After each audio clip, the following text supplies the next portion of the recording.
இன்றைக்கு நம்ம தியானத்திற்கென்று தெரிந்தெடுத்துக் கொள்ளப்பட்டதான வேத பகுதி லூக்கா எழுதின சுவிசேஷம் 2வது அதிகாரம் 8வது வசனத்திலிருந்து 21வது வசனம் வரைக்கும். லூக்கா 2வது அதிகாரம் 8வது வசனத்திலிருந்து 21வது வசனம். இந்த செய்தியினுடைய தலைப்பு நம்ம இங்க ஸ்கிரீன்ல பார்க்கிறபடி, சாதாரண நேரங்களில் நம்மை சந்திக்கும் அசாதாரணமான தேவன். The God who meets us, an extraordinary God who meets us in ordinary moments. சாதாரண நேரங்களில் நம்மை சந்திக்கும் அசாதாரணமான தேவன். இந்த லூக்கா 2வது அதிகாரத்துல நம்ம சில வசனங்களை மாத்திரம் நம்ம வாசித்து நம்ம தொடர்ந்து தியானிக்கலாம். 8வது வசனத்துல நான் வாசிக்கிறேன். அப்பொழுது அந்த நாட்டிலே மேய்ப்பர்கள் வயல்வெளியில் தங்கி ராத்திரியிலே தங்கள் மந்தையை காத்து கொண்டிருந்தார்கள். அவ்வேளையில் கர்த்தருடைய தூதன் அவர்களிடத்தில் வந்து நின்றான். கர்த்தருடைய மகிமை அவர்களை சுற்றிலும் பிரகாசித்தது. அவர்கள் மிகவும் பயந்தார்கள். தேவதூதன் அவர்களை நோக்கி, பயப்படாதிருங்கள், இதோ எல்லா ஜனத்துக்கும் மிகுந்த சந்தோஷத்தை உண்டாக்கும் நற்செய்தியை உங்களுக்கு அறிவிக்கிறேன். இன்று கர்த்தராகிய கிறிஸ்து எனும் இரட்சகர் உங்களுக்கு தாவீதின் ஊரிலே பிறந்திருக்கிறார். பிள்ளையை துணிகளில் சுற்றி முன்னணியிலே கிடத்தி இருக்க காண்பீர்கள். இதுவே உங்களுக்கு அடையாளம் என்றான். அந்த சனமே பரமசேனையின் திரள் அந்த தூதனுடனே தோன்றி, உன்னதத்தில் இருக்கிற தேவனுக்கு மகிமையும் பூமியிலே சமாதானமும் மனுஷர் மேல் பிரியமும் உண்டாவதாக என்று சொல்லி தேவனை துதித்தார்கள். தேவ தூதர்கள் அவர்களை விட்டு பரலோகத்திற்கு போன பின்பு மேய்ப்பர்கள் ஒருவர் நோக்கி, நாம் பெத்லகேம் ஊருக்கு போய் நடந்ததாக கர்த்தரால் நமக்கு அறிவிக்கப்பட்ட இந்த காரியத்தை பார்ப்போம் வாருங்கள் என்று சொல்லி தீவிரமாய் வந்து மரியாளையும் யோசேப்பையும் முன்னணியிலே கிடத்தி இருக்கிற பிள்ளையும் கண்டார்கள். கண்டு அந்த பிள்ளையை குறித்து தங்களுக்கு சொல்லப்பட்ட சங்கதியை பிரசித்தம் பண்ணினார்கள். மேய்ப்பராலே தங்களுக்கு சொல்லப்பட்டதை கேட்ட யாவரும் அவைகளை குறித்து ஆச்சரியப்பட்டார்கள். மரியாளோ அந்த சங்கதியை எல்லாம் தன் இருதயத்திலே வைத்து சிந்தனை பண்ணினாள். மேய்ப்பர்களும் தங்களுக்கு சொல்லப்பட்டதின்படியே கேட்டு கண்ட எல்லாவற்றுக்காகவும் தேவனை மகிமைப்படுத்தி துதித்துக் கொண்டு திரும்பி போனார்கள். பிள்ளைக்கு விருத்த சேதனம் பண்ண வேண்டிய 8ஆம் நாளிலே அது கற்பத்திலே உற்பவிக்கிறதற்கு முன்னே தேவதூதனால் சொல்லப்பட்டபடியே அதற்கு இயேசு என்று பெயரிட்டார்கள். இந்த பகுதியில முதல் பகுதியை நம்ம வாசிக்கும் பொழுது பார்த்தோம். அப்பொழுது அந்த நாட்டிலே மேய்ப்பர்கள் வயல்வெளியில் தங்கி ராத்திரியிலே தங்கள் மந்தையை காத்து கொண்டிருந்தார்கள். மேய்ப்பர்கள் தங்களுடைய அன்றாட வேலைகளை தொடர்ச்சியாக என்ன செய்து கொண்டிருந்தார்கள். ஒரு ரொட்டீனா சாதாரணமா அவர்கள் செய்யக்கூடிய வேலைகளை தொடர்ந்து செய்து கொண்டிருந்தாங்க. அந்த மந்தையை காத்து கொண்டிருந்தார்கள். அந்த நேரத்திலே கர்த்தருடைய தூதன் அவர்களிடத்தில் வந்து நின்றான் என்று சொல்லி நம் வேதத்துல பார்க்கின்றோம். சாதாரணமான வேலை செய்து கொண்டிருக்கிறதான சூழலிலே தேவன் அசாதாரணமான தேவன், அற்புதமான தேவன். அவர் அந்த தூதனை அனுப்பி கர்த்தருடைய தூதன் அவர்களிடத்தில் வந்து நின்றான் என்று சொல்லி நம் வேதத்திலே வாசிக்கின்றோம். ஒரு கதையை நான் சொல்லிட்டு நான் ஆரம்பிக்க விரும்புகிறேன். ஒரு பிரெக்னண்டா இருந்ததான ஒரு அம்மா, அவங்க ரொம்ப டயர்டாகி அவங்க ரொம்ப டயர்டாகி நடந்து போய்கிட்டு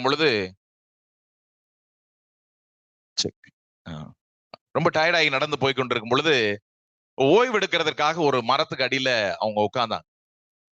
ரொம்ப தண்ணீர் தாகம். அவங்க நடந்து போய்கொண்டிருந்த இடத்துல எங்கேயும் தண்ணீர் அவங்க கையில எடுத்துட்டு போல, எதுவும் வசதி இல்லை. அந்த மரத்துக்கு அடியில அவங்க உட்கார்ந்து ரொம்ப தாகத்தோட இருக்கும் பொழுது, எனக்கு கொஞ்சம் தண்ணி கிடைச்சா நல்லா இருக்குமே அப்படின்னு யோசிச்சு மனசுக்குள்ள நினைக்கும் பொழுது, அந்த மரத்தினுடைய கிளைகள் இலைகள் வழியா சொட்டு சொட்டா ஒரு இடத்துல தண்ணீர் விழுகிறதை பார்த்தாங்க.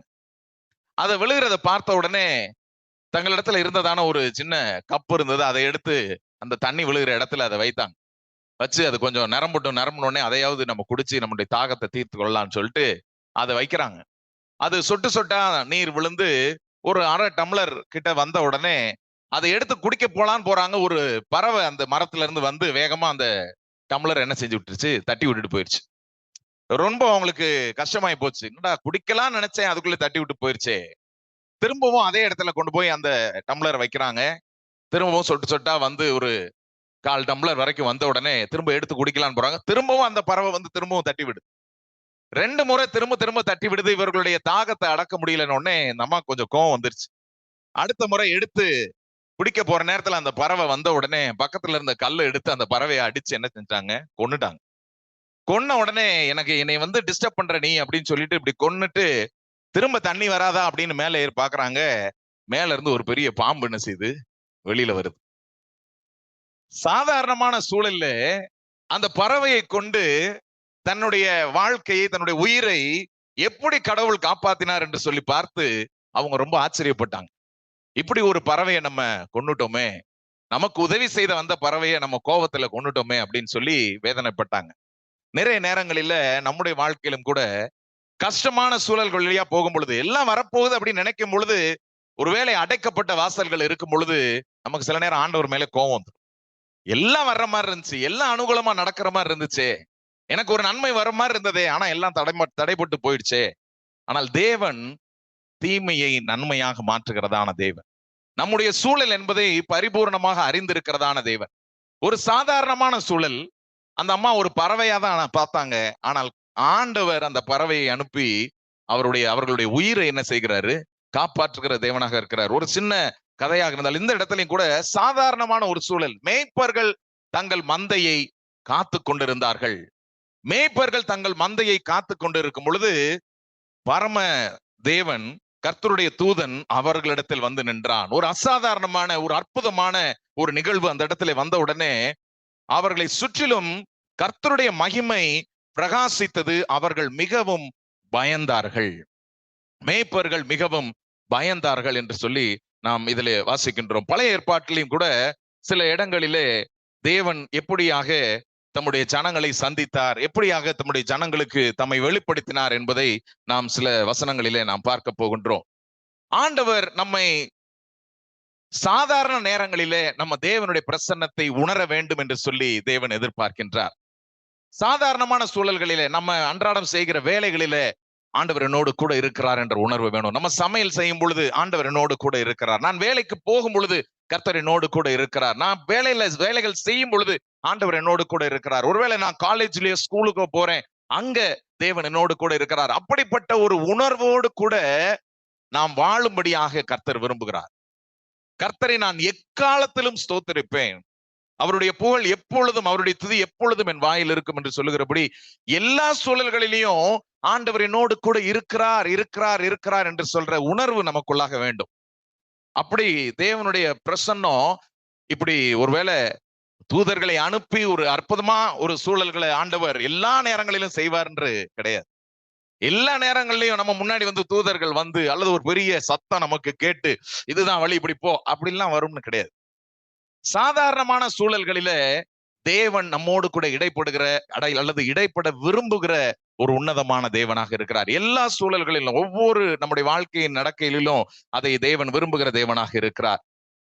நம்முடைய ரொட்டீன்ஸ்ல தேவனுடைய பிரசன்னத்தை நாம் அனுபவிக்கிறவர்களாக நாம் காணப்பட வேண்டும். ஒவ்வொரு நம்முடைய வாழ்க்கையின் அனுபவங்களும் கூட நம்முடைய ஆவிக்குரிய வளர்ச்சிக்கு தேவன் உதவி செய்கிற ஒரு அனுபவமாக இருக்கிறது. ஒருவேளை நம்ம சில பாடல்கள் இப்ப நம்ம ஆராதனை பாடல்ல பாடணும், நான் எடுத்த தீர்மானங்கள், நான் எடுத்த முடிவுகள் சில நேரம் என்னை தோற்று போக வைத்தது, நான் எடுத்த முடிவுகள் தோற்று போக வைத்தது. ஆனா கர்த்தர் அதோட நம்மளை அப்படியே விட்டுட்டு எல்லாம் போல. நான் எடுத்த தீர்மானங்கள் தோற்று போகும் பொழுதும் கூட கர்த்தரினோடு இருக்கிறார். ஆண்டவரே நான் என்ன செய்யணும் அப்படின்னு கேட்கும் பொழுது கர்த்தர் அந்த சூழலில் இருந்தும் நம்மை நன்மையானதற்கு நேராக என்ன செய்கிறார், மாற்றுகிற தேவனாக இருக்கிறார். சில காரியங்களை தேவன் நம்முடைய வாழ்க்கையில வேண்டாம் என்று சொல்லி கர்த்தர் தடை பண்ணுகிற தேவனாக இருக்கிறார். சில காரியங்களை கர்த்தர் நமக்கு தாமதப்படுத்தி கொடுக்கிறதான தேவனாக இருக்கிறார். சில காரியங்களை நமக்கு தேவன் உடனடியாக கொடுக்கிற தேவனாக இருக்கிறார். எல்லாவற்றிலையும் அவருடைய சித்தம், அவர் நமக்காக வைத்திருக்கிற நன்மையான சித்தம் பரிபூர்ணமாக நிறைவேறும்படியாகவே கர்த்தர் நம்முடைய வாழ்க்கையில அதை செய்கிறார் என்று சொல்லி பார்க்கின்றோம். ஒவ்வொரு நாளும் தேவனை நாம் தேடும் பொழுது, ஒவ்வொரு கணத்திலும், ஒவ்வொரு மொமெண்ட்ஸ்லயும் நம்ம ஆண்டவரை தேடும் பொழுது அவருக்கும் நமக்கு இருக்கிறதான உறவு ரொம்ப என்ன செய்கிறது, வலுப்பெறுகிறது, ரொம்ப ஸ்ட்ராங் ஆகிறது அப்படிங்கிறத நம்ம பார்க்கிறோம். இப்படி நம்ம அன்றாடம் நம்முடைய வேலைகள்ல, நம்முடைய நடக்கையில, நம்முடைய பேச்சுல, நம்முடைய ஒவ்வொரு செயல்கள்லையும் ஆண்டவர் என்னோடு கூட இருக்கிறார், கர்த்தர் என்னோடு கூட இருக்கிறார் என்ற நம்பிக்கை நமக்குள்ளாக இருக்கும் பொழுது, சவாலான சூழல்கள் வரும் பொழுது, டியூரிங் டைம்ஸ் ஆஃப் அட்வர்சிட்டி, சவாலான சூழல்கள் வரும் பொழுதும் அந்த நம்பிக்கை நமக்கு காப்பாற்றுகிறது, அந்த நம்பிக்கை நம்மை தேற்றுகிறது, அந்த நம்பிக்கை நமக்கு ஒரு விடுதலையை கொடுக்கிறது. நம்ம பயத்திலிருந்து அது ஒரு பெரிய விடுதலையை கொடுக்கிறது. என்ன இருந்தாலும் சரி, கர்த்தர் நம்மோடு இருக்கிறார். சங்கீதக்காரன் சொல்கிறான், கர்த்தரை எப்பொழுதும் என் வலது பார்சத்தில் வைத்திருக்கிறபடினால் நான் என்ன செய்யப்படுவதில்லை, அசைக்கப்படுவதில்லை. எப்பொழுதும் கர்த்தர் என்னோடு கூட இருக்கிறார்.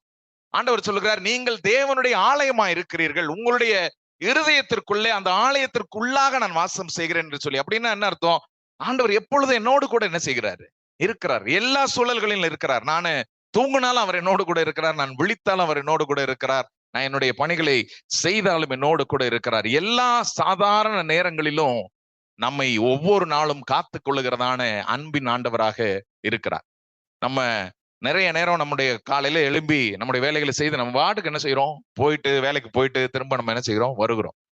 ஆனா எத்தனையோ ரோட்ல ஆக்சிடென்ட்ஸா இருக்கலாம், அல்லது ஏதாவது ஒரு ஹெல்த் இஷ்யூஸா இருக்கலாம். ரோட்லயே சில நேரங்கள் சில மனிதர்கள் என்ன செய்யறாங்க? கீழே விழுகுறாங்க. யாரோ அவங்க நேரா போனா கூட வேற யாரோ வந்து தட்டிட்டு போறாங்க. ஆனா அந்த சூழல்கள் எல்லாம் கர்த்தர் எப்படி நம்மை பத்திரமா பாதுகாத்து எவ்வளவு தூரம் நம்ம பிரயாணம் பண்ணுகிறோம். சில நேரங்கள்ல எனக்கு ஞாபகம் இருக்குது, அருமையான பிரதர் இமானுவேல் நானும் அவங்க சென்னையில இருந்து கார்ல வந்துட்டு இருக்கும் பொழுது முன்னாடி ஒரு மாடு வந்தது. எப்படி அந்த மொமெண்ட்ல ஒரு சின்ன நூல் இழையில எப்படி தேவன் நம்மை காப்பாற்றுகிறதான தேவனாக இருக்கிறார். இப்ப கர்த்தருடைய சமூகம் எப்பொழுது நம்மோடு கூட இருக்கும் பொழுது, தேவனுடைய பிரசன்னம் எப்பொழுது நம்மோடு கூட இருக்கும் பொழுது, எல்லா சூழல்களிலும் கர்த்தர் நம்மை காத்துக் கொள்கிற தேவனாக இருக்கிறார். 3 காரியங்களை இந்த சில வசனங்கள்ல இருந்து நான் உங்களுக்கு காண்பிக்க விரும்புகிறேன். எப்படி தேவன் தம்முடைய தூதர்களை கொண்டு நம்முடைய ஜனங்களை சந்தித்ததான காரியங்கள். முதல் காரியம் ஆதியாகமம் 16வது அதிகாரம் 6வது வசனத்திலிருந்து 14ஆம் வசனம் வரைக்கும். ஆதியாகமம் 16வது அதிகாரம். ஆகார் இடத்துல எப்படி கர்த்தருடைய தூதனானவர் ஆகாரின் இடத்துல வந்து அவளுடைய சூழலை காண்கின்ற தேவனாக இருக்கிறார். முதல்ல நம்முடைய தேவன் நம்மை காண்கின்ற தேவனாக இருக்கிறார் என்று சொல்லி ஆகாருடைய வாழ்க்கையில நம்ம பார்க்கிறோம். ஆகார் சாராயினுடைய அடிமை பெண்ணாகிய ஆகார், சாராய் அவளை கடினமாய் நடத்தினபடினால சாராளை விட்டு இந்த ஆகார் ஓடி போகிறார். நம்மளுக்கு இந்த சம்பவனுடைய பேக்ரவுண்ட் எல்லாம் தெரியும். ஆகார் பிரெக்னன்ட் ஆயிட்டாங்க, சாரா இன்னும் பிரெக்னன்ட் ஆகல. இப்போ ஆகார் பிரெக்னன்ட் ஆன உடனே சாராக்கு வந்து தாங்க முடியல. அதனால அவங்கள நிந்திக்க ஆரம்பிக்கிறாங்க, கடினமா நடத்த ஆரம்பிக்கிறாங்க. தன்னுடைய வேலைக்கார பெண்ணாக இருக்கிறபடினால அவங்கள ரொம்ப துன்புறுத்தல் செய்ய ஆரம்பிக்கிறாங்க. இந்த கடினத்தையும் இந்த துன்புறுத்தலையும் தாங்க முடியாதபடி ஆகார் சாராயின் இடத்துல இருந்து என்ன செய்யறாங்க? ஓடி போறாங்க. அந்த ஓடி போகிற நேரத்துல கர்த்தருடைய தூதனானவர் ஆகாரை வந்து சந்திக்கிற தேவனாக இருக்கிறார். 6வது வசனத்துல நான் வாசிக்கிறேன். அதற்கு ஆபிராம் சாராயை நோக்கி, இதோ உன் அடிமை பெண் உன் கைக்குள் இருக்கிறாள், உன் பார்வைக்கு நலமானபடி அவளுக்கு செய் என்றான். அப்பொழுது சாராய் அவளை கடினமாய் நடத்தினபடியினால் அவளை விட்டு ஓடி போனாள். 7வது வசனம், கர்த்தருடைய தூதனானவர் அவளை வனாந்தரத்திலே சூருக்கு போகிற வழி அருகே இருக்கிற நீரூற்றண்டையில் கண்டு. கர்த்தருடைய தூதனானவர் இந்த ஆகார் ஓடி போய்கொண்டு ஒரு வழியிலே வனாந்தரத்திலே ஒரு வழி இருக்கிற நீரூற்றண்டை அருகே கர்த்தருடைய தூதனானவர் ஆகாரை சந்திக்கிறார். இவள் அவளுடைய வாழ்க்கையின் சூழல்ல பிரச்சனையோடு கூட ஓடி போய் கொண்டிருக்கிற ஆகார் தன்னுடைய வாழ்க்கையின் பிரச்சனையில் ஓடிக்கொண்டிருக்கும் பொழுது அந்த இடத்துல கர்த்தருடைய தூதனானவர் அவளுடைய வாழ்க்கை பிரச்சனையை கண்டு அவளிடத்துல வந்து பேசுகிறார். சாராயின் அடிமை பெண்ணாகிய ஆகாரே, எங்கே இருந்து வருகிறாய், எங்கே போகிறாய் என்று கேட்டார். அவள், என் நாச்சியாராகிய சாராயை விட்டு ஓடி போகிறேன் என்றாள். அப்பொழுது கர்த்தருடைய தூதனானவர், நீ உன் நாச்சியார் அண்டைக்கு திரும்பி போய் அவள் கையின் கீழ் அடங்கி இரு என்றார். பின்னும் கர்த்தருடைய தூதனானவர் அவளை நோக்கி, உன் சந்ததியை மிகவும் பெருக பண்ணுவேன், அது பெருகி எண்ணி முடியாததாய் இருக்கும் என்றார். பின்னும் கர்த்தருடைய தூதனானவர் அவளை நோக்கி, நீ கர்ப்பவதியாய் இருக்கிறாய், ஒரு குமாரனை பெறுவாய். கர்த்தர் உன் அங்கலாய்ப்பை கேட்டபடியினால் அவனுக்கு இஸ்மவேல் என்று பெயரிடுவாயாக. அவன் துஷ்ட மனுஷனாய் இருப்பான், அவனுடைய கை எல்லாருக்கும் விரோதமாகவும் எல்லாருடைய கையும் அவனுக்கு விரோதமாகவும் இருக்கும், தன் சகோதரர் எல்லாருக்கும் எதிராக குடியிருப்பான் என்றார். அப்பொழுது அவள், என்னை காண்பவரை நானும் இவ்விடத்தில் கண்டேன் அல்லவா என்று சொல்லி தன்னோட பேசின கர்த்தருக்கு நீர் என்னை காண்கிற தேவன் என்று பெயரிட்டாள். ஆகார் தன்னுடைய வாழ்க்கையினுடைய பிரச்சனையின் சூழல்ல ஓடிக்கொண்டிருக்கும் பொழுது நீரூற்று அண்டையிலே கர்த்தருடைய தூதனானவர் ஆகாரை சந்திக்கிறார்.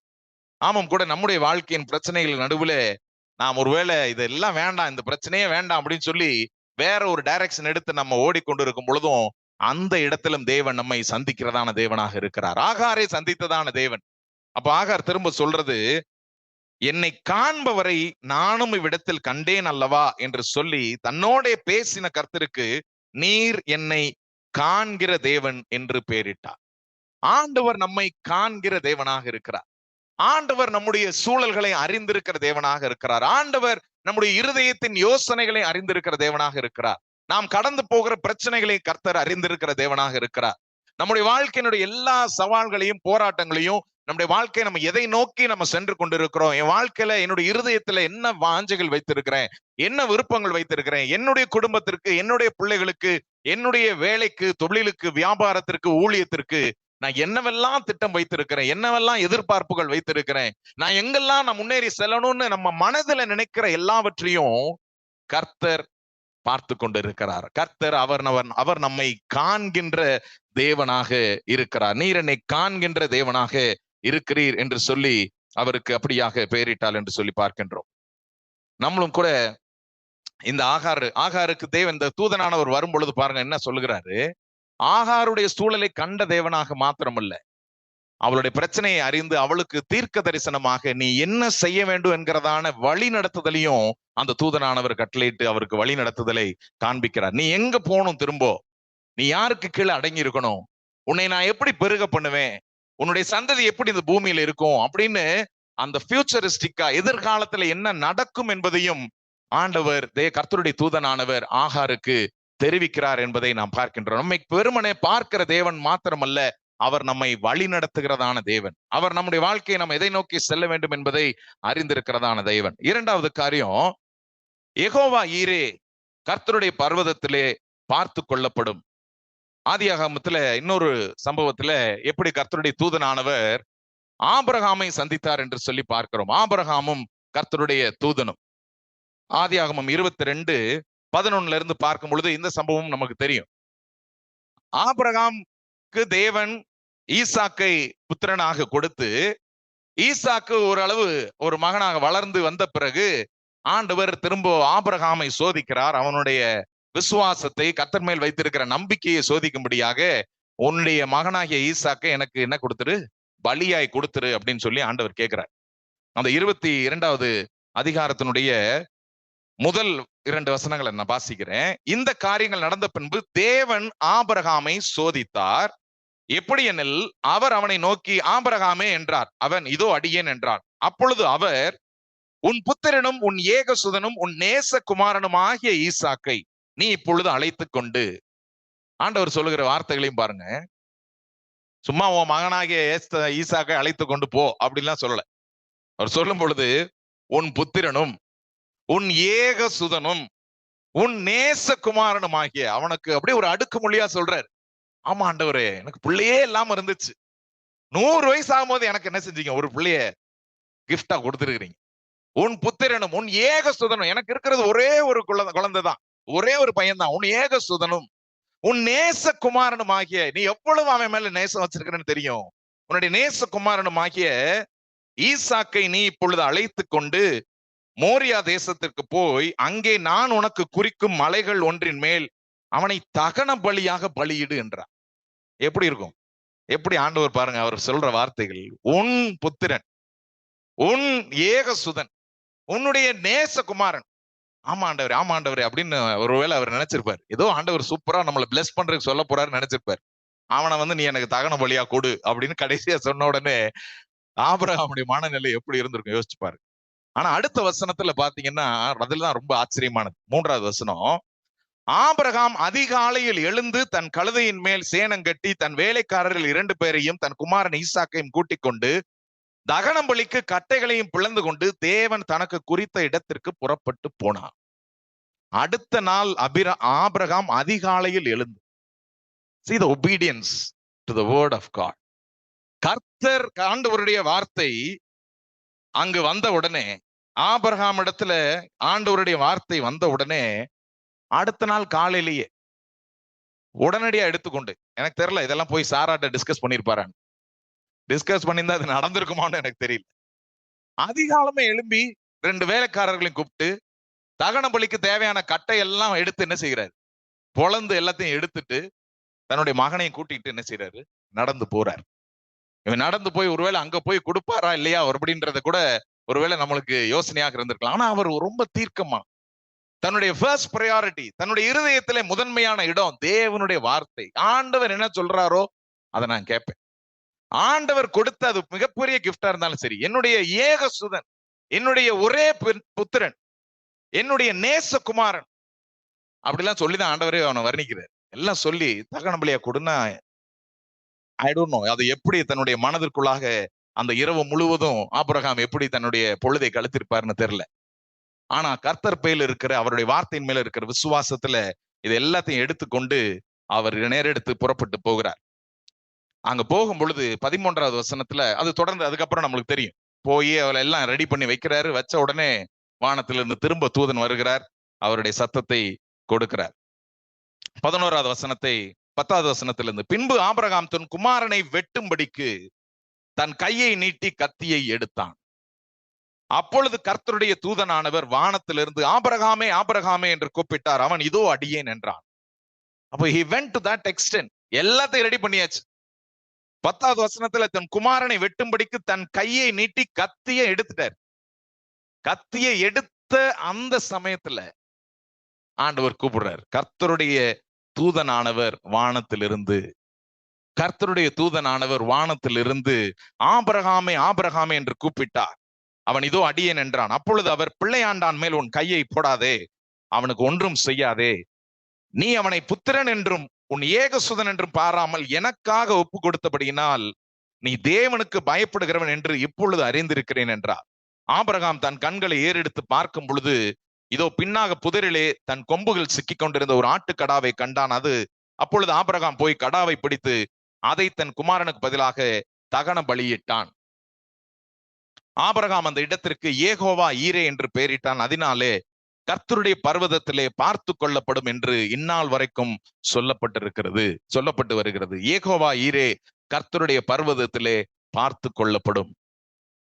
அந்த கடைசி சூழல் வரைக்கும் ஆண்டவருடைய வார்த்தைக்கு கீழ்ப்படுகிறதான, தேவனுக்கு பயப்படுகிறவன் என்று இப்பொழுது அறிந்திருக்கிறேன் என்று சொல்லி கர்த்தருடைய தூதனானவர் ஆபிரகாமுக்கு சொல்லுகிறார். ஆபிரகாமை சோதிக்கும் பொழுது அந்த சோதனையில ஆபிரகாம் என்ன செய்தார்? ஆண்டவருக்கு நான் எவ்வளவு உண்மை உள்ளவன் என்பதை அங்க நிரூபித்து காண்பித்தார். அதே இடத்துல இன்னொரு ஆட்டை ஆண்டவர் என்ன செய்கிறாரு? ப்ரொவைட் பண்ணி அந்த தகன பலியை இட்டு அதை முடிப்பதற்கு ஆண்டவர் உதவி செய்கிறார். கர்த்தர் நம்மை காண்கிற தேவன் மாத்திரமல்ல, கர்த்தர் நம்முடைய தேவையை, நம்முடைய சூழலை அறிந்து அதற்கு ஏற்றபடி நமக்கு தருகிறதான தேவன், கொடுக்கிறதான தேவன். அவர் ஏகோவா ஈரே என்கிறதான தேவன். எல்லா சூழல்களிலும் நம்முடைய வாழ்க்கையின் தேவைகள் எப்படிப்பட்டதாக இருந்தாலும் சரி, நம்முடைய வாழ்க்கையின் சூழல்கள் எப்படிப்பட்டதா இருந்தாலும் சரி, கர்த்தர் நம்மை பார்க்கிற தேவன் மாத்திரமல்ல, கர்த்தர் நம்மை கொடுக்கிற தேவனாக இருக்கிறார். மூன்றாவதான ஒரு காரியம், யாத்திராகமம் 3வது அதிகாரம் 1 14வது வசனத்தை நாம் பார்க்கின்றோம். அங்கு மோசேயோடு கூட எப்படி கர்த்தருடைய தூதனானவர் வந்தார் என்று சொல்லி பார்க்கின்றோம். இருக்கிறவராகவே இருக்கிறேன் என்று சொன்னதான தேவன். மோசே 3வது அதிகாரம் முதல் சில வசனங்களை வாசிக்கிறேன். மோசே மீதியான் தேசத்து ஆசாரியனாயிருந்த தன் மாமனாகிய எத்ரோவின் ஆடுகளை மேய்த்து வந்தான். அவன் ஆடுகளை வனாந்தரத்தின் பின்புறத்திலே ஓட்டி தேவ பர்வதமாகிய ஓரேப் மட்டும் வந்தான். அங்கே கர்த்தருடைய தூதனானவர் ஒரு முட்செடியின் நடுவிலிருந்து உண்டான அக்கினி ஜுவாலையிலே நின்று அவனுக்கு தரிசனமானார். அப்பொழுது அவன் உற்று பார்த்தான். முட்செடி அக்கினியினால் ஜுவாலித்து எரிந்தும் அது வெந்து போகாமல் இருந்தது. இங்கே மோசேயுடைய சூழலையும் பார்க்கின்றோம். நம்ம முதல்ல லூக்கால வாசிக்கும் பொழுது பார்ப்போம், மேய்ப்பர்கள் தங்கள் ஆடுகளை மேய்த்து கொண்டிருந்தார்கள். இரவிலே அதுகளை பாதுகாக்கும்படி காவல் பண்ணி கொண்டிருந்தார்கள். அப்பொழுது அந்த சூழலிலே, அந்த வேளையிலே கர்த்தருடைய தூதனானவர் அந்த மேய்ப்பர்களுக்கு தரிசனமானார். அதே போல இந்த சூழலிலும் கூட இங்கேயும் நம்ம பார்க்கிறோம், மோசே ஆடுகளை வனாந்தரத்தின் பின்புறத்திலே ஓட்டி கொண்டு போகும் பொழுது அங்கே கர்த்தருடைய தூதனானவர் மோசேக்கு தரிசனமாகிறார். மோசேக்கு முட்செடிகளின் நடுவில் இருந்து வந்து சொல்லுகிறதான தேவனாக இருக்கிறார். இந்த இடத்துல மோசையோடு கூட ஆண்டவர் பேசுகிறதான சில வார்த்தைகளை நாம் பார்க்கின்றோம். மோசையோடு கூட என்ன பேசுகிறார்? 7வது வசனத்துல அந்த கர்த்தருடைய தூதனானவர் கர்த்தர் பேசுகிறார். 7வது வசனத்துல, அப்பொழுது கர்த்தர், எகிப்தில் இருக்கிற என் ஜனத்தின் உபத்திரவத்தை நான் பார்த்து, ஆண்டவர் சொல்லுகிறார், எகிப்துல என்னுடைய அடிமைத்தனத்துல இருக்கக்கூடிய என்னுடைய இஸ்ரவேல் ஜனங்களுடைய உபத்திரவத்தை நான் பார்த்து, அவர் பார்க்கின்றார்.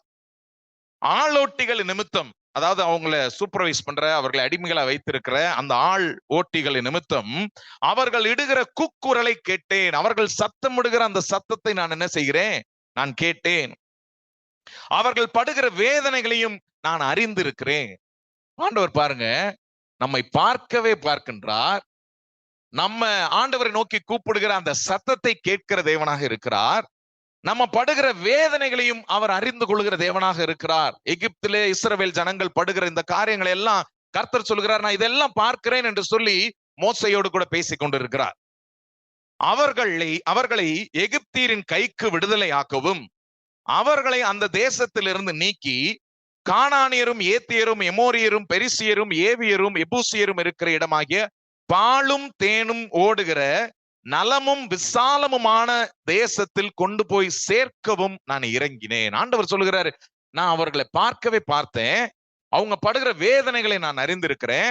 அவர்கள் கூக்குரல் இடுகிற சத்தத்தை நான் கேட்கிற தேவனாக இருக்கிறேன். இதெல்லாம் நான் கேட்டு அப்படியே உட்கார்ந்து இருக்கல. இதை கேட்டு அவர்களை அந்த எகிப்தியரின் கையிலிருந்து அவர்களை விடுதலை ஆக்கவும், அவர்களை பாலும் தேடும் ஓடுகிறதான நன்மையான தேசத்திலே அவர்களை கொண்டு போய் சேர்ப்பதற்காக நான் இறங்கி வந்து உன்னோடு கூட பேசிக் கொண்டிருக்கிறேன் மோசே என்று சொல்லி அவன்கிட்ட சொல்லிட்டு, நீ இஸ்ரவேல் புத்திரர் ஆகிய என் ஜனத்தை எகிப்திலிருந்து அழைத்து வரும்படி உன்னை பார்வோன் இடத்திற்கு அனுப்புவேன், வா என்றார். தேவன் நம்மை விசாரிக்கிற, நம்முடைய பிரச்சனைகள் அறிந்திருக்கிற, நம்முடைய கூக்குரலை கேட்கிற, நம்மை விடுதலை பண்ணுகிற, எல்லாம் செய்கிற தேவன் மாத்திரமல்ல, சில நேரங்கள் தேவன் நம்மை அழைத்து அவருடைய திட்டத்தை நிறைவேற்றுவதற்கு வா என்று அழைக்கிற தேவனாக இருக்கிறார். Our God is a God who uses us. உடனே மோசே கேட்கிறார், ஆண்டவரே நான் அங்க போய் என்னன்னு சொல்லுவேன்? அவர்களிடத்துல போய் நான் என்ன சொல்லுவேன்? இப்படி நான் அவர்களை கூட்டு வரணும்னு சொல்லி அந்த பார்வோன் ராஜா இடத்துல நான் என்ன சொல்லுவேன்? யார் அனுப்புனான்னு கேட்டா நான் எதை சொல்லுவேன்? யார் அனுப்புறாங்கன்னு சொல்லி கேட்டாங்கன்னா நீ சொல்ல வேண்டியது 14வது வசனத்துல சொல்லுகிறார், அதற்கு தேவன் இருக்கிறவராகவே இருக்கிறேன் என்று மோசேயுடனே சொல்லி, இருக்கிறேன் என்பவர் என்னை உங்களிடத்திற்கு அனுப்பினார் என்று இஸ்ரவேல் புத்திரரோடே சொல்வாயாக என்றார். இஸ்ரவேல் புத்திரர்களிடத்துல நான் போய் சொல்லும் பொழுதும் கூட, வாங்க ஆண்டவர் உங்களை அழைக்கிறார் என்று சொல்லி இஸ்ரவேல்கிட்ட ஜனங்கள்ட்ட போய் சொல்லும் பொழுது கூட, நீ என்ன அத்தாரிட்டியில வர்ற, யார் சொல்லி கேட்டு வரேன்னு என்று கேட்டா நான் என்ன சொல்லுவேன் அப்படின்னு சொல்லும் பொழுது ஆண்டவர் சொல்கிறார், இருக்கிறவராகவே இருக்கிறேன். I am who I am. நான் இருக்கிறவராகவே இருக்கிறேன். அப்படின்னா என்ன அவர் மீன் பண்றாரு? This verse conveys God's dominion over all things. இருக்கிறவராகவே இருக்கிறேன், என்றென்றும் நான் இருக்கிறேன். இன்றைக்கு எகிப்துல ராஜா இருப்பான், நாளைக்கு இல்லாம இருப்பான். இன்றைக்கு ஜனங்கள் உயிரோடு இருக்கலாம், சில வருடங்கள் கழித்து அவர்கள் உயிரோடு இல்லாம போகலாம். இன்றைக்கு இந்த ஜனங்கள் ஆளலாம், நாளைக்கு வேற ஜனங்கள் ஆளலாம். இன்றைக்கு இந்த ஜனங்கள் மாண்டு போகலாம், நாளைக்கு வேற புதிதாக ஜனங்கள் உருவாகி வரலாம். ஆனால் எல்லா சூழல்களிலும் நான் இருக்கிறவராகவே இருக்கிறேன். ஆதியிலிருந்து அந்தம் வரைக்கும் என்னாலும் நான் இருக்கிறவராகவே இருக்கிறேன். He says that he has the dominion over all things. அவருடைய வல்லமையை கர்த்தர் இந்த இடத்துல சொல்லும்படியாக, நான் இருக்கிறேன் என்று, இருக்கிறேன் என்பவர் என்னை உங்களிடத்திற்கு அனுப்பினார் என்று இஸ்ரவேல் புத்திரரோடே சொல்வாயாக என்று சொல்லி மோசையை ஆண்டவர் அழைக்கிறதை பார்க்கிறோம். தேவன் தம்முடைய தூதர்களை கொண்டு சாதாரணமான சூழல்களிலே நம்மை சந்தித்து அசாதாரணமான காரியங்களை நம்முடைய வாழ்க்கையிலே நிகழ்த்துகிறார். ஆகாரை, அவளுடைய கண்ணீரை கண்டார். ஆகாரை காணும் பொழுது ஆகார், என்னை காண்கின்ற நீர் என்னை காண்கின்ற தேவன் என்று ஆகார் சொல்லுகிறார். ஆபிரகாமை காணும் பொழுது, ஆபிரகாம் இடத்திலே போகும் பொழுது, ஆபிரகாம் யெகோவா ஈரே, the Lord who provides, தேவன் எனக்கு கொடுக்கிற தேவனாக இருக்கிறார், he provides me என்று சொல்லி ஆபிரகாம் இடத்திலே தூதன் வரும் பொழுது ஆபிரகாம் அப்படியாக தேவனுக்கு பெயரிடுகிறார்.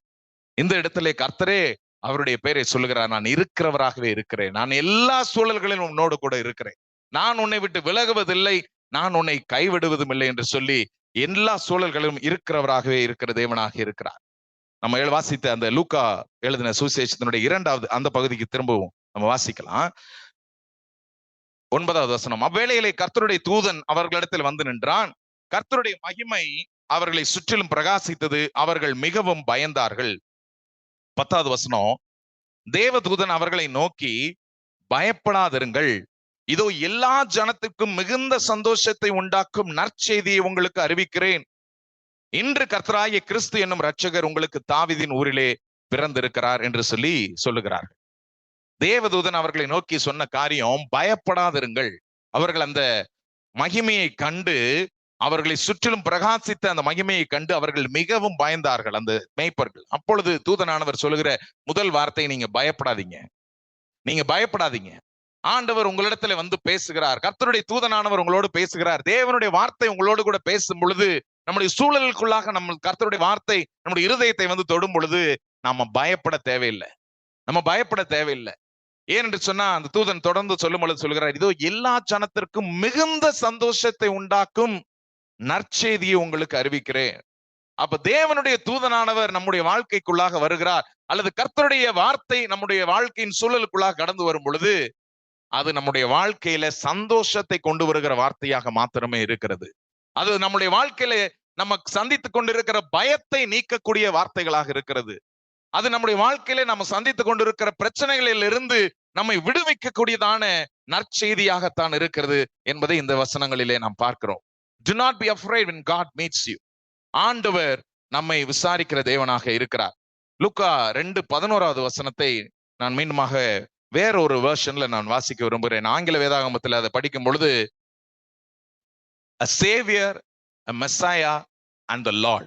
இயேசு கிறிஸ்துவுக்கு அந்த 3 பெயர்கள் அந்த இடத்துல கொடுக்கப்பட்டிருக்கிறது. லூக்கா 2:11 இந்தியன் ரிவைஸ்ட் வெர்ஷன் IRV என்றதான அந்த டிரான்ஸ்லேஷன்ல இது கொடுக்கப்பட்டிருக்கு. இன்று தாவீதின் பட்டணத்திலே ஒரு இரட்சகர் உங்களுக்கு பிறந்திருக்கிறார், அவரே ஆண்டவர், அவரே மேசியா. இரட்சகர், ஆண்டவர், மேசியா. He is the savior, he is the messiah and he is the Lord. எல்லா 3 காரியங்களும் இயேசு கிறிஸ்துவுக்கு நாமமாக, பெயராக அந்த இடத்துல இந்த தூதனானவர் வந்து சொல்லுகிறார். அது சொல்லும் பொழுது அதை மாத்திரம் நம்ம பார்த்து முடிக்க போகிறோம். முதல் காரியம், சேவியர், ரட்சகர். ரட்சகர் என்றால் என்ன? சேவியர் என்றால் என்ன? He is the redeemer of sins. நம்முடைய பாவங்களிலிருந்து நம்மை விடுவிக்கும்படியாக வந்து பிறந்ததான இயேசு கிறிஸ்து. ரட்சகர் என்பதற்கு நம்முடைய வாழ்க்கையில நித்திய ஜீவனை நமக்கு கொடுக்கும்படியாக கொண்டு வந்தவர் என்பதை நாம் பார்க்கின்றோம். நம்ம அழிந்து போகக்கூடிய இந்த வாழ்க்கையோடு கூட நம்முடைய ஜீவன் அழிந்து போக அல்ல, இதை தொடர்ந்து நித்திய ஜீவனையும் நமக்கு கொடுக்கும்படியாக வந்ததான தேவன். He is the deliverer from death and judgment. நம்முடைய வாழ்க்கையில அழிவிலும் நியாய தீர்ப்பிலும் இருந்து நம்மை காப்பாற்றும்படியாக, நம்முடைய பிள்ளைகளாக அவர் நம்மை ஏற்றுக்கொண்டு அதிலிருந்து நம்மை விடுவிக்கும்படியாக வந்ததான ரட்சகர். ரட்சகர் என்பது நம்முடைய வாழ்க்கையில ஆவிக்குரிய ஒரு புத்துணர்வு, ஒரு ரெனியூவல, ஒரு புதிய ஆரம்பத்தை, ஆவிக்குரிய ஒரு புதிய அனுபவத்தை, புதிய ஆரம்பத்தை கொடுக்கும்படியாக வந்த ரட்சகர். நம்முடைய ஆவியிலே நாம் மரித்து போயிருந்தோமானால் அதை மீண்டுமாய் புதுப்பிக்கக்கூடிய ஒரு ரட்சகர் என்பதை பார்க்கின்றோம். ரட்சகர் என்றால் அவர் நமக்கு சமாதானத்தையும் மீண்டுமாக முறிந்த உறவுகளை மீண்டுமாக நிலைநிறுத்தக்கூடிய ஒரு தேவன். எல்லாம் எங்க முடிந்து போகிறது என்று சொல்லுகிற இடங்களிலிருந்து நம்மை ரட்சிக்கின்ற தேவன் என்பதற்கு அர்த்தம், அது நம்முடைய ரட்சகர், the savior என்ற அர்த்தம். மெசாயா, மெசாயா என்று சொன்னால், மெசாயா என்பதற்கு அர்த்தம் the anointed one, அபிஷேகம் பண்ணப்பட்டவர். எதனால அபிஷேகம் பண்ணப்பட்டவர்? சில வசனங்களை நான் வாசிக்கும் பொழுது பார்த்தேன், பல காரியங்களினாலே தேவன் அபிஷேகம் பண்ணப்பட்டவர். ஆனால் என்னுடைய இருதயத்திற்கு இந்த வசனங்கள் ரொம்ப ஆழமாக பற்றது. 1 யோவான் 4வது அதிகாரம், அதை மாத்திரம் நம்ம வாசிக்கலாம். 1 யோவான் 4வது அதிகாரம் 15 வரைக்கும். 1 யோவான் 4வது அதிகாரம் 15வது வசனத்திலிருந்து 19வது வசனம் வரைக்கும். நாம் எதை கேட்டாலும் அவர் நமக்கு செவி கொடுக்கிறார் என்று நாம் அறிந்திருந்தோமானால் அவரிடத்தில் நாம் கேட்டவைகளை பெற்றுக்கொண்டோம் என்றும் அறிந்திருக்கிறோம். 1 யோவான் 4:15. இயேசுவானவர் தேவனுடைய குமாரர் என்று அறிக்கை பண்ணுகிறவன் எவனோ அவனில் தேவன் நிலைத்திருக்கிறார், அவனும் தேவனில் நிலைத்திருக்கிறான். தேவன் நம்மேல் வைத்திருக்கிற அன்பை நாம் அறிந்து விசுவாசித்திருக்கிறோம். தேவன் அன்பாகவே இருக்கிறார். அன்பில் நிலைத்திருக்கிறவன் தேவனில் நிலைத்திருக்கிறான், தேவனும் அவனில் நிலைத்திருக்கிறார். அன்பில் நிலைத்திருக்கிறவன் தேவனில் நிலைத்திருக்கிறான், தேவனும் அவனில் நிலைத்திருக்கிறார். அப்போ தி அனாயிண்டட் ஒன், மெசாயா, தி அனாயிண்டட் ஒன் அப்படின்னு பார்க்கும் பொழுது என்னுடைய இருதயத்திலே நான் பார்த்தது, இயேசு கிறிஸ்து அன்பினாலே அபிஷேகம் பண்ணப்பட்ட தேவனாக இருக்கிறார். அவர் அன்பினாலே அபிஷேகம் பண்ணப்பட்டதான தேவன். அந்த அன்பினால அபிஷேகம் பண்ணப்பட்டதான தேவனா இருந்தபடியினால பாவியாகிய இருந்த என் மேல் அவருடைய அன்பினால் அவர் என்ன செய்து கொண்டார்? மீட்டு கொண்டார். அவர் இந்த உலகத்திற்குள்ளாக வரும் பொழுது நம்மை நியாயம் தீர்க்க வேண்டும் என்று சொல்லி இயேசு கிறிஸ்து பிறக்கவில்லை. நம்மை அன்பினாலே மீட்டு எடுத்துக்கொள்ள வேண்டும் என்று சொல்லி இயேசு கிறிஸ்து இந்த உலகத்திலே பிறந்தார் என்று பார்க்கின்றோம். அப்போ அனாயிண்டட் ஒன், தி மெஸ்ஸாயா, தி அனாயிண்டட் ஒன் என்று சொல்லி பார்க்கும் பொழுது என்னுடைய இருதயத்துல நான் பார்ப்பது, நாம் தேவனுடைய பரிபூரணமான இயேசு கிறிஸ்து அன்பினாலே அபிஷேகம் பண்ணப்பட்டிருந்தார். அது மாத்திரமல்ல, தேவன் நம்மிடத்துல விரும்புகிறதும் இந்த 17வது வசனத்துல பார்க்கின்றோம். நியாய தீர்ப்பு நாளிலே நமக்கு தைரியம் உண்டாயிருக்கத்தக்கதாக அன்பு நம்மிடத்தில் பூரணப்படுகிறது. ஏனென்றால் அவர் இருக்கிற பிரகாரமாக நாமும் இவ்வுலகத்தில் இருக்கிறோம். In this world we are like Jesus. 17வது வசனத்தில் ஆங்கில வேதாகமத்தில் அப்படியே நேரடியாக கொடுக்கப்படுது. In this world we are like Jesus. அப்ப இயேசு கிறிஸ்து எப்படி அபிஷேகம் பண்ணப்பட்டவராக, அன்பினால் அபிஷேகம் பண்ணப்பட்டு நிரப்பப்பட்டவராக இருந்தாரோ, அதே போல நீங்களும் நானும் இந்த உலகத்திலே இயேசுவை போல இருக்கிறோம். அன்பினால் நிரப்பப்பட்டவர்களா இருக்க வேண்டும் என்பதை இந்த வசனங்கள் நமக்கு சுட்டி காட்டுகிறது. ஏனென்றால் தேவன் அன்பாகவே இருக்கிறார். God is love. கடைசியாக the Lord, the Savior, the Messiah, the Lord. The Lord என்பதற்கு அர்த்தம், it signifies authority, ownership and divinity. எல்லா அதிகாரத்தையும், எல்லா முதன்மை தன்மையும், அதே நேரத்தில் எல்லா பரிசுத்தத்தையும் உள்ளடக்கினதான, உன்னதத்துல தேவன் எல்லாவற்றையும் உள்ளடக்கினதான ஒரு வார்த்தை தி லார்ட். அப்ப இயேசு கிறிஸ்து நமக்கு ஒரு இரட்சகராக மாத்திரமல்ல, அவர் மேசியாவாக, அவர் நம்முடைய தேவனாக இந்த உலகத்திற்குள்ளாக பிறந்தார். அந்த நற்செய்தியை இந்த தூதனானவர் இந்த மேய்ப்பர்களுக்கு, சாதாரணமான தங்களுடைய சூழல்களிலே தங்களுடைய வேலைகளை செய்து கொண்டிருந்த தூதர்களுக்கு இந்த நற்செய்தியை அவர்களிடத்திலே கொண்டு சேர்க்கிறார். அப்ப நற்செய்தி என்பது என்ன? தேவன் என்னை ரட்சிக்க மாத்திரம் அல்ல, என்னை தம்முடைய அன்பினால நிரப்பும்படியாக வந்திருக்கிறார். எதற்கு என்னை தம்முடைய அன்பினால நிரப்ப? அவரை போல, we are like Jesus, இயேசுவை போல நாமும் அன்புள்ளவர்களாக மாறும்படியாக. எப்படி மோசேயை தேவன் தம்முடைய அன்பினால நிரப்பி அந்த ஜனங்களுடைய கூக்குரலை கேட்டேன், அவர்களுடைய சத்தம் என்னிடத்துல வந்து கேட்கிறது, அவர்களை விடுதலை பண்ணும்படியாக நான் இறங்கினேன், நீ வா, நீ வா, உன்னை நான் அழைக்கிறேன் என்று சொல்லுகிறபடி கர்த்தரும் நம்மை அழைக்கிறதான தேவனாக இருக்கிறார். அவர் நம்மை ரட்சிப்பதற்கு மாத்திரமல்ல, நம்மை அவர் தம்முடைய அன்பினாலே நிரப்ப வந்தார். அது மாத்திரமல்ல, நான் இருக்கிறவராகவே இருக்கிறேன். அவர் எப்பொழுதும் நம்மோடு கூட இருக்கிறார். எல்லா சூழல்களிலும் நம்மோடு கூட இருக்கிறார். தேவன் நம்மை அழைத்து நம்மை எதை செய்ய வேண்டும் என்று சொல்லி கர்த்தர் நமக்கு காண்பிக்கிறாரோ அதை நாம் செய்யும் பொழுது அதிலே கர்த்தருடைய கரம் நம்மோடு கூட துணையாக என்ன செய்கிறது? இருக்கிறது என்பதை பல சூழல்களில் நாம் அனுபவித்திருக்கிறோம். அதையே தான் தேவன் நமக்கு சொல்லுகிற தேவனாக இருக்கிறார். சங்கீதம் 121வது வசனத்துல சொல்லும் பொழுது, எனக்கு ஒத்தாசை வரும் பர்வதத்திற்கு நேராக என்னுடைய கண்களை ஏறெடுப்பேன். வானத்தையும் பூமியும் உண்டாக்கின கர்த்தரிடத்திலிருந்து எனக்கு ஒத்தாசை வரும். வானத்தையும் பூமியும் உண்டாக்கின இயேசுவனிடத்திலிருந்து, கர்த்தரிடத்திலிருந்து எனக்கு ஒத்தாசை வரும். He is the Lord. வானத்தையும் பூமியும் அவர் உண்டாக்கி இருக்கிறார். சகலவற்றையும் அவருடைய பாதங்களுக்கு கீழ்ப்படுத்தி இருக்கிறார். சர்வ வல்லமையுள்ள தேவன், அவர் என்னுடைய தேவனாக இருக்கிறார். அவரை நான் விசுவாசிக்கிறபடினால, அவரை நான் நேசிக்கிறபடினால, அவரை நான் நம்புகிறபடினால அவர் என்னை விட்டு விலகுவதும் இல்லை, அவர் என்னை கைவிடுவதும் இல்லை.